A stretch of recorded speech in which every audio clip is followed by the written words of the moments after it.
the behaviours and experiences that people then live with and kind of the lasting behaviours people have are from trauma, they're entirely normal responses to abnormal situations, but they're just no longer serving us. And so, like you mentioned, the freeze, the flop, the fawning, that complete like immobilization or the people pleasing, extreme people pleasing, we can look back and because there is a lack of understanding around it, that we think, well, our bodies have let us down, when actually back whenever whatever happened, our bodies kept us safe. Like, we're here because our bodies responded and reacted in a way that led to our survival. Mhm. And it's understanding that this is all just about survival and the body just getting us to survival. And when we can understand it from that perspective, then we can start to have compassion with our own experiences and with our own responses and understand, okay, that in the past, that was just about survival. And then when we understand that, we can have a choice and to start to examine and explore and be curious about ourselves and our responses, to then think, okay, do I need to still stay in this? And when we start to understand it and acknowledge it and observe ourselves with compassion and curiosity, then we can start to open up very, very slowly that space between a trigger and a response. And that's when we can start to open up that space for healing. Season 4, Episode 5, Trauma and Burnout with Dr Susanna Petche.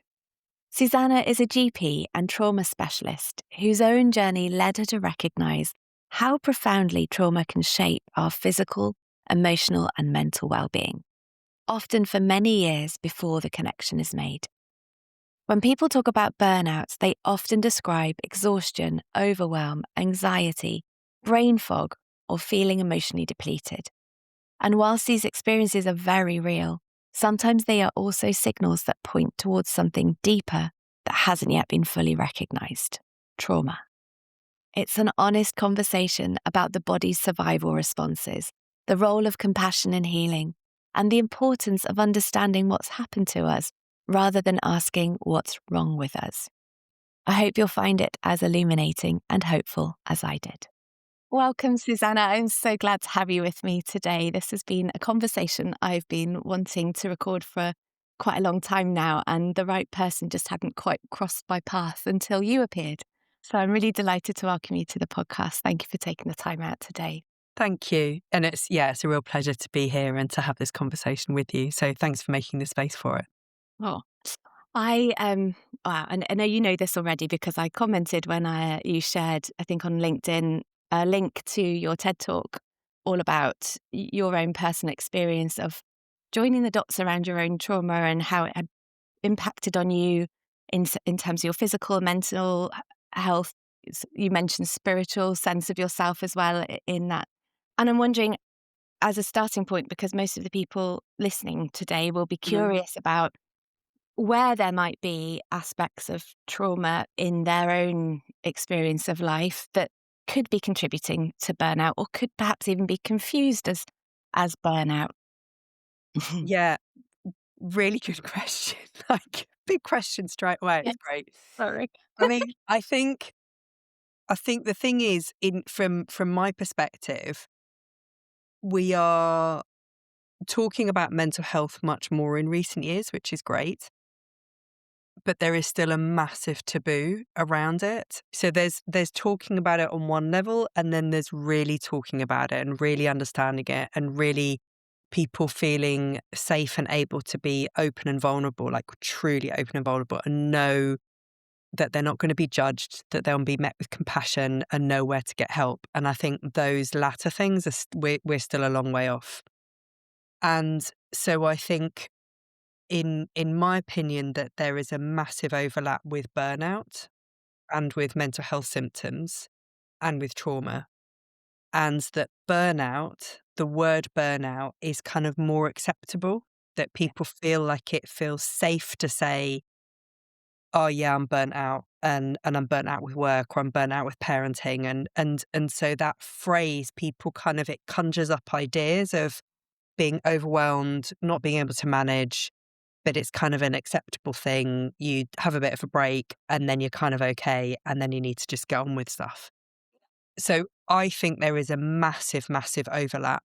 And with a lot of the symptoms, whether they're physical, whether they're emotional, whether they're behavioural, I think that there is a huge overlap in all of those three spheres, so mental health, trauma, and burnout. I think that pretty much all mental health symptoms, if you scratch away a bit, there is a result of trauma. I think the problem that we have, it's one of the things, like you say, I mentioned in the TEDx talk, is that we have this idea, and what we're taught, that causes trauma of big traumatic events to do with war, combat, or massive events, which obviously are traumatic, like being in a terrorist attack or being in a massive accident or huge natural disaster. Like, they're very visible, they're very tangible, they're reported on in the news, in the media, and people can kind of have a handle. That's a big abnormal thing. And it's almost like then you're justified and you kind of have permission to be impacted by that. Yeah. But other things that aren't seen, that are kind of, that sometimes are named little t trauma, I don't like that naming, just because it minimizes it to me. It makes it like, oh, it's only a little trauma, when actually it's just that it's not so big. But there's this phrase like a death by a thousand cuts. And it's often that's where someone is kind of chipped and chipped and chipped and chipped away. So this is where we're looking at things like childhood trauma, childhood abuse, whether that is physical, sexual, emotional, neglect, bullying, whether that is as a child or an adult, intimate partner violence, coercive control, and many other things that we don't necessarily see it. There's not necessarily anything physical that you can see, Yeah. but it's happening. And because as a culture, we prefer not to look at that, not to see it, and we don't want to acknowledge how common it is, we minimize it and push it away. And so the individual that has experienced it, or even is experiencing it, just doesn't really acknowledge that it's a problem, even to themselves. So they're kind of gaslighting themselves, even, that it's not real because everyone else is saying it's not really a thing. Yeah. And so they suppress it even more. And then that becomes a massive issue in terms of shame and disease and symptoms, and really impacting well-being in all aspects. Yeah. Yeah. There's so much to this, isn't there? And so much that goes on that we've got I think quite a long way to go yet to really surface Mm. and build awareness around in society so that things start to shift. Yeah. Especially in terms of domestic abuse and what goes on behind closed doors. And as you say, Yeah. whether there are sort of physical signs because of something or not. And often, even when there is physical signs, they're very well hidden too. That people are experiencing patterns of things then in their life because of what they have normalized for themselves, but have Yeah. never validated. One of the things that really jumped out at me in your TED talk was when you shared about the first person who actually validated the experience you'd had, that was a really significant experience. And as you say, the 1,000 cuts can be as significant as one incident, Yeah. and it's not like comparing one thing to another. Exactly. But And the that's fact a that really important thing to say. Yeah. but the fact that you had seen so many different Mm. people, and none of them had said, this thing that's happened to you is a big deal, and it's not your fault that this happened. I wonder if you could speak a little bit more to that and how impactful that was for you. Yeah, and I think that's the thing, that because we're not really taught to understand um the how common abuse is. We don't want to acknowledge that. We'd rather think it happens to people over there, and often they've done something to cause it or to invite it. They don't look like how I look, so therefore, because and I'm not saying this, I'm saying this about in general, that people kind of look at themselves in the mirror and think, well, abuse happens to other people over there. They don't look like me and my family and my friends. So it's not something I'm gonna think about. So because that's kind of the pervading belief in society, we're not taught that at medical school. We're not taught to really understand about trauma. It's something that a lot of therapists even don't really get taught a huge amount about trauma, and other health and wellbeing professionals. So whether they are, and people are very well intentioned, people go into these professions wanting to help people, but very, very commonly, anyone from yoga teachers to coaches to physiotherapists just don't learn about trauma. So they're not aware of it. So when somebody then rocks up and they know something's not quite right, Yeah. but they can't articulate it themselves because they're overwhelmed and because they're in various trauma responses and because they've been minimized by previous people, then when they go and see a professional and then it's not acknowledged, Mm. or someone kind of says, well, yes, but we're not here to talk about that. Or I'm not a therapist, so it's not so we're just going to push it over there. It reinforces that minimizing and that point that it's not a big deal and that denial. Yeah. And so, as you say, I talked about that happened to me for essentially 2 decades, more than 2 decades, actually. I've seen so many therapists, doctors, even a psychiatrist, and not one person acknowledged that this was trauma. And it's not that people said, I mean, some people said what happened to you didn't happen. That's a separate thing. But there was that point of people saying, yeah, okay, that happened. And now you've got these symptoms, so let's focus on these symptoms. And there wasn't the putting together. So how that made me feel is something didn't feel like it was hanging quite together, but I couldn't articulate it. And I kept being essentially told either through words or through gestures and behaviors that I was wrong. Mm. And that made me just totally even more question and doubt myself, not trust myself, not trust my intuition, not trust my gut, not trust what I was feeling. And any time I did kind of question, like that kind of thought of questioning came up and it was pushed down again, I just internalized that even more and the shame grew and yeah, that kind of that dissonance in myself just grew and grew.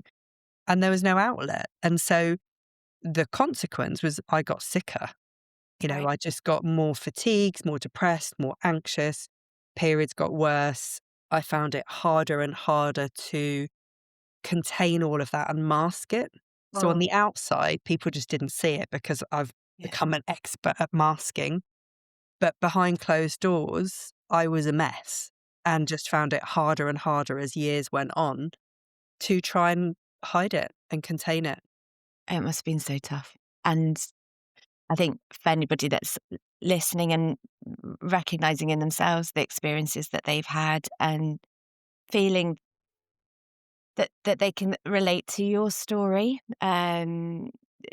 what what changed when the validation was then there? Yeah. And I think the reason why I talk about this, the reason why I share all this is because it's just so common. And I Yeah. think the thing that changed when I got that validation, there was kind of a number of things that I kind of went through. Obviously, it was then okay, so I'm not a complete mess. Mhm. Like, I'm not mad. That kind of mad, bad, and sad thing. Right. Like, actually, so the sad, like, I'm not totally depressed. Like, actually, it's valid that I have these feelings around what happened to me. I'm not completely mad and losing my mind. So I really thought I was losing my mind. And I'm not a bad person. Like, one therapist had even said you have to just accept there's like a bad part of you Oh, and God. you're just a really bad parent. And the impact that had on me, and that was several years before I kind of got this validation from a therapist who I'd been told is like the therapist to go for doctors. That validation was literally transformative. And then I felt really angry, like utter rage at how come. no one has said this before. This is not something like I've not been secret about Yeah. abuse that's happened to me. I've mentioned it to various people because I kept having this. Yeah, but maybe there's, it's because this, maybe it's, I kept kind of coming back to it. So I became really, really, really angry. It felt real, like the real injustice Yeah. of no one noticing that and no one saying anything. And then it was, well, I don't know how to get myself better. Like no one seemed to be able to know quite what to do with me. And then I went to study about this. I mean, it's one of the things as doctors, you always kind of want more labels and need to study and get more qualifications. So I never thought so I ended up doing a master's in psychological trauma, never thinking I'd be able to finish it. It was more to get myself better. And then I found all of this research and evidence about the fact trauma is a thing, it exists, how to recognize it and how to treat it. And then I had this whole like horror of how I've mistreated patients. So I'm a GP and at that point I'd been a GP for like 15, 16 years. And just thinking, how I could see myself in so many patients that I'd seen over the years. And I've always lent, like in hindsight, it seems obvious why, but I've always lent towards mental health and set up mental health services within general practice. And then realizing all of these people actually that had symptoms similar to mine Mm. that I just had no idea what to do with and that I'd mislabeled, mistreated. And there was all this evidence sat there that I just didn't know about. And so that then completely made me shift and change how I work and what I do and led me to set up my business. And because this information is there, like it's hidden, it's in the public domain, yet as we've said, the main narrative that we hear in society, both in societies in general and within the health and well-being space and within certainly very much the medical space is that trauma, it's kind of a bit to do with you kind of invited it and there's not really much that we can do about it, which is so not true. Like Mm. healing is absolutely possible to anyone. Mm. And that feels like it's just so important to get that message out there that Yeah. it is totally possible to get to a place where we don't feel overwhelmed by all of these symptoms and to feel that we can live the life that we want to live. Yeah. Such a powerful point. It sort of strikes me as well how many people hold back on sharing with somebody else that something's happened to them because they've experienced that being ignored, shut down, Yeah. you know, and then fear that it would make it worse if they spoke out, which I recently completed some training with the Survivors Trust. Like there's a lot of Mm. really great organizations doing fantastic things to help to try and shift workplace culture around this. So, and equip and tool and train Yeah. people, a bit like the way we have mental first aiders, mental health first aiders, that I think is starting to shift the narrative around mental health. It's like, how then do HR teams equip themselves so that there's information out there being shared, knowledge being distributed at every level of an organization so that people start to consider how they relate to it themselves. Like unknowingly doing harm through reinforcing the very patterns that they've experienced themselves, Exactly. and change that and have signposting to places and spaces that actually really can help. So I'm really glad you've said that because I think it's such a key to change occurring around this, Yeah. really. Yeah. Um, I'm wondering because you said about the shame, and for the shame to shift, there's a huge part around compassion, isn't there, that Mm. needs to kind of come in for us around the experiences we've had that we've um the word it condoned is coming, but it's not quite right. But Yeah.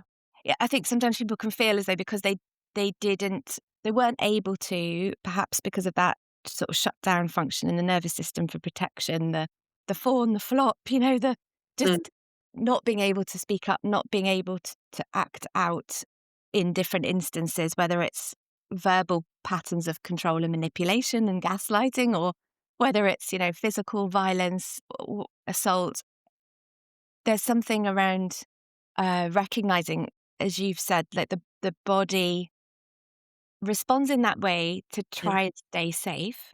Yeah. Then something can happen where we feel we don't then trust the body afterwards, because in hindsight, when we look back, we think, well, you didn't take care of me because you didn't get me out of there, and I didn't fight for, stand up for myself, or I didn't. And I think that plays into the shame, but also plays into the lack of trust in ourselves, right? That Mm. it sounds like you've done an amazing job to rebuild, like Yeah. from that. Is there anything you'd like to share on that aspect? One of the things that I keep in any of the kind of training or talks that I do is the point that the behaviors and experiences that people then live with, and kind of the lasting behaviors people have are from trauma, they're entirely normal responses to abnormal situations, but they're just no longer serving us. And so, like you mentioned, the freeze, the flop, the fawning, that complete like immobilization, or the people pleasing, the extreme people pleasing, we can look back and because there is a lack of understanding around it, that we think, well, our bodies have let us down, when actually back whenever whatever happened, our bodies kept us safe. Like, we're here because our bodies responded and reacted in a way that led to our survival. Mhm. And it's understanding that this is all just about survival, and the body just getting us to survival. And when we can understand it from that perspective, then we can start to have compassion with our own experiences and with our own responses, and understand, okay, that in the past, that was just about survival. And then when we understand that, we can have a choice and to start to examine and explore and be curious about ourselves and our responses, to then think, okay, do I need to still stay in this? And when we start to understand it and acknowledge it and observe ourselves with compassion and curiosity, then we can start to open up very, very slowly that space between a trigger and a response. Yeah. And that's when we can start to open up that space for healing. Because initially, often we don't even realize what we're doing. No. But when we start to understand the kind of the theory of these survival responses and why they happen, and then be curious and notice them in ourselves, then we can start to almost like loosen and kind of melt to some degree, or thaw to some degree, the intense shame that we feel for not having fled the scene or fought back, or verbally been able to articulate no, or our needs, or whatever it was at that time. It's not that we chose not to, it's that it absolutely wasn't safe. It was all to do with survival. And so when we understand that, we can start to realize that actually that shame is misplaced. That Mm. shame is something that's kind of almost been put on by society, that we then turn inwards on ourselves. And that's where that education piece, that kind of psychoeducation around what trauma is and trauma responses, is so crucial, because then we can start to understand our own responses from that, total survival perspective. And then we can start to reframe what happened and why it happened. And that can then start to shift and to loosen that kind of fear and anger and shame that we hold ourselves in. And that's just so crucial as a step to then start towards healing. It takes time, but it's totally possible to do at any stage. And it doesn't matter however long ago the trauma happened. I love the way you described the thawing, um, the softening, the melting that is necessary, but it needs to happen, because otherwise that state of survival mode somebody would be stuck in and stay in, and things can't really change without that happening. But there's a tenderness to it and a need for support around it, with the right person or the right approaches of things that support that, right? Yeah. I think there's something else that's sort of gone on in the last few decades around some of the sort of self-help movement, really, where when somebody's not able to regulate themselves because they've been stuck in that survival mode, they've maybe never really learned about regulation or had somebody being able to regulate them, depending Yeah. on their upbringing, then they have an experience with somebody else who is regulated. So they experience that sort of co-regulation and they feel great. They feel better in that moment. Mm, But then when they come away from that, they can't sustain it mm, because the safe place is the survival mode. It's what they've known. Yeah. exactly. And I think a lot of people wonder why they don't get better or why change doesn't happen. What you've described, that sort of opening, melting, thawing, it can then, it needs to happen, but then it's little steps to something else and then restabilizing. And then from that point, recognizing, okay, now what do I need to thaw out? I think people expect to go from one place all the way to another Yeah. and don't realize, and then again feel shamed and feel, well, how come it worked for this person? It's not working for me. And it's Yeah. like, but Yeah, and I think it's a really important point because healing isn't linear, and so often what we see, that whole thing of like, oh, it worked for that person, doesn't work for me. You don't really know what's going on with someone. Like none of us really know, and I think, yeah, that point about what actually is healing, what's the aim of healing, what's possible. As I said, I think healing absolutely is possible for everyone, but what for me, healing is not totally getting rid of trauma. Like the traumatic events happened. I can't undo the past. What I can do is change my response to them. I can change the stories that I tell myself about them. I can change the story around it being my fault, what I did wrong. Obviously I didn't do anything wrong. Like people in that situation, they don't do anything wrong. That my body's responses weren't wrong. My body didn't let me down. I think exactly what you say. That's such an important point to remember. And then as we go through healing, it's not that we're never going to get triggered. We're in an environment and it's something I think that feels important to name at the moment that we're hearing in the media so much around in the news around the Epstein files, and we're hearing so much around grooming and sexual abuse that you can't get away from it. And we know the stats are really common that around sexual abuse, domestic abuse, grooming, that it's so high.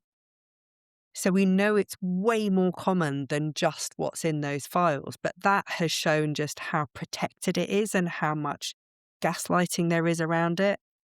But then as someone who is a survivor, when you're trying to heal, you turn on the news and it's there. You look at social media, it's there. You go out and people are talking about it on the bus, in the street, friends.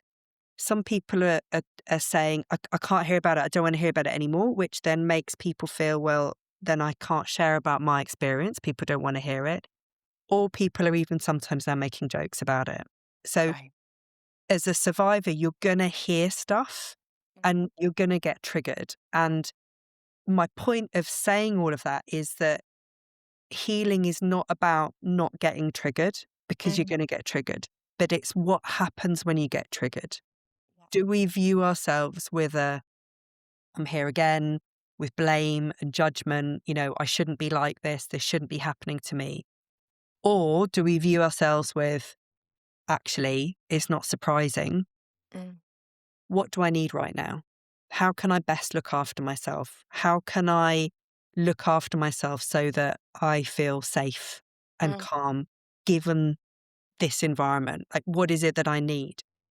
And what we're aiming towards is to get to a place where we can view our responses and our behaviors with so much tenderness and love and self-compassion, and that we give ourselves space to feel, to be angry, to grieve, to be sad, and that we don't fall into that hole of victim blaming ourselves, yeah. and that we're able to pull ourselves, like, be in it, feel it, but then pull ourselves out of it relatively quickly. Yeah. That, to me, that's the goal of healing, Yeah. and that's totally possible for anyone. Yeah. I love how you've explained that as well. And I love on your TED Talk where you shared about some of the things that when they are built back in, and a lot of the time they are very accessible, simple, practical things, things like sleep, things like hydration, moving our bodies, allowing ourselves to process things through moving our bodies, that creative arts, Yeah.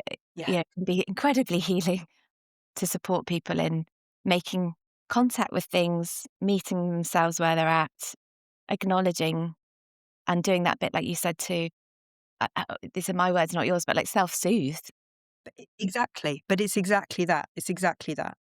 And something else occurred to me as you were sharing around how certain circumstances around us, whether it's the Epstein files specifically relating to abuse, whether it's something that's not necessarily directly relating to abuse, like the pandemic, for example, but just Yeah. something, a massive change in our own sense of safety in the world. And that could be very broadly in, macro scale, but it could also be something's happened in our neighborhood or in our family unit or Yeah. but what has struck me is the way that the body can store things for years, and Mm. then we maybe are experiencing stress for other reasons in our life, and our Yeah. kind of capacity for holding it is pretty full. And something big comes in, like what's on the news, and suddenly the body manifests all of these signs and symptoms that weren't there before. Yeah. And our body feels like it's in that survival mode. Where's this come from? Yeah. And then people can start to then connect dots to, oh, hang on, I've not felt like this since I was in this other situation. Or maybe that never got processed at the time. Maybe it wasn't held at the time. And it again, like you said, it's never linear. And it's so I kind of want to reassure people where things might just pop up Yeah. unexpectedly. Yeah. Doesn't feel like it's been there all along. It will have been, but sometimes that can feel like, well, why am I having to deal with this now? I And it, think it's a really important point to raise because I think, yeah, there can be just this complete or not misunderstanding, but like like a shock that things Mhm. come up at certain stages. And I think where we see burnout affecting people or kind of becoming showing up and becoming a more of a problem is in around that midlife time. yeah, And if you think about all of the stressors that impact people, if people have children, that's when children are often a teenage, yeah, and they're, that's a difficult time. I think it's a difficult time for teenagers at the moment in the world anyway. And that's the time when they have exams. So there's lots of high stress around that. That's when often parents are older and you're needing to kind of look and care for them. If someone's in a female body, then all of the hormonal changes around perimenopause, you've not mentioned that, but that has a massive impact on then how we experience symptoms of trauma as well. They become much more kind of, it's like the mask goes and they become much more apparent. So there's all of that there. And then if something happens, like, at the workplace, there's a restructure or, there's a takeover from another company, which may be a bad thing. It may be a good thing. It may be a positive thing, but it's change. And that change can feel really unsettling where you don't quite know where the boundaries are of your role, your work, who your line manager is, who you're reporting to, the structure of things. And that change in structure can feel really destabilizing because all of these other things are also are kind of impacting your like stress bucket or resilience bucket, whatever you want to call it. And like you said, that can then trigger something in somebody of a reminder of when they felt they didn't have control, when they felt they didn't have that structure. And that may be when they were in an abusive relationship as a young person. It may be when they were in a home with witnessing domestic abuse as a child. We don't know. yeah, And when we're managing and when we've got spaciousness and time to look after ourselves, we often don't realize these practices and things that we're doing, that they are helping us yeah, until we don't have time yeah, and loads of stuff happens. And then our bodies go, it's too much. And we're like, what's going on? Where's this come from? But if we can look at it with that kind of trauma lens and take a step back and have an overview, it totally makes sense. Yes. And as you did that, I kind of felt that reminder again of what you said earlier about the space, like Mm. take that step back, creating the space, acknowledging what's there, being compassionate, and then doing something that is going to soothe, is going to bring you back to a point of safety in yourself from which Yeah. you can then do that bit of stabilizing again Yeah. and then the melting and the reorganizing and gradually lifting ourselves into a place where we could be more free. Yeah. Is there any final like tip or signpost or anything you'd like to leave people with as we close out the conversation today, Susanna? I think just that point that being compassionate with ourselves about our responses is a starting point. I think it's that when we can understand why we're responding and question ourselves or other people that we're working with, what's happened, rather than what's wrong, why am I doing this? Yeah. That can be really, that is just so important. And that those responses, they're just normal responses to abnormal situations. And then we can just start to look at what's behind them. Yeah. Thank you. And just thank you for making the time. Like, even having these conversations is just so important, and gives people that awareness that there is hope for healing, and there's so many people out there who are in similar situations, and the more we safely, if it feels safe, can share and can talk about it, then we can together really change things. So true. I see the cascade of difference that it makes when we find that place in ourselves, because then we relate differently to others. We start to shift the patterns that Yeah. we've always been trapped in, right, for decades. So yeah, thank you. And thank you for all the work you're doing as well. And I'll be excited to include some of that in the show notes so people can find you beyond listening to the podcast. So Thank you. Thanks very much for having me here. take care. Bye for now.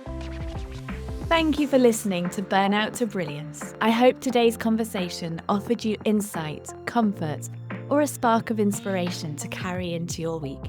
If you enjoyed the episode, please do take a moment to follow the podcast, share it with someone who might benefit, write a review, and connect with me, Jayne Morris MCC and Balanceology over on LinkedIn or at balanceology.uk, where you'll find more tools, training, and community support. Remember, burnout isn't the end of your story. It's an invitation to rewrite it. Until next time, sending you my warmest wishes. Please do stay connected. And together, let's keep creating the communities of care that have the real power to help us collectively move from burnout to brilliance.